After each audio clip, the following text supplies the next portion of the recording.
મિત્રો, ગુજરાતની ATS anti terrorist સ્ક્વોડને ખૂબ ખૂબ અભિનંદન. રાજ્યની પોલીસને અભિનંદન કે મુન્દ્રાનો જે દરિયાકાંઠો છે કચ્છમાં, ત્યાંથી 1150 કરોડની લગભગ 1200 કરોડની કિંમતનું કોકેન ડ્રગ્સ આપણા રાજ્યની પોલીસે પકડી પાડ્યું. એ માટે ખૂબ અભિનંદન. હવે સવાલ સમગ્ર ગુજરાત અને દેશની જનતા વતી એટલું પૂછવા માંગુ છું, કયા માણસો હતા જેમણે આ ડ્રગ્સ ઓર્ડર કર્યું હતું?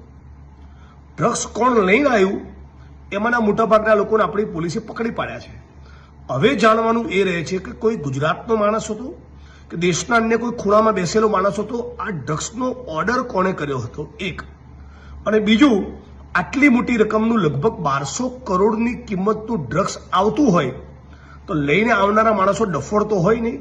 થોડું ઘણું એડવાન્સમાં પેમેન્ટ થયું હોય તો પેમેન્ટ ચેક દ્વારા થયું હતું, કેશ આપ્યું હતું કે હવાલો પાડ્યો હતો?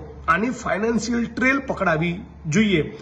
આખા આ ષડયંત્ર સાજિશના મૂળમાં કોણ છે એ કિંગ પિન પકડાય તો આવનારા દિવસોમાં ગુજરાત ડ્રગ્સ મુક્ત બનવાની દિશામાં આગળ વધે. અને અગાઉ જે કરોડો અરબોની કિંમતનું જે ડ્રગ્સ પકડાયું એની પણ કદાચ કોઈ કડી મળે.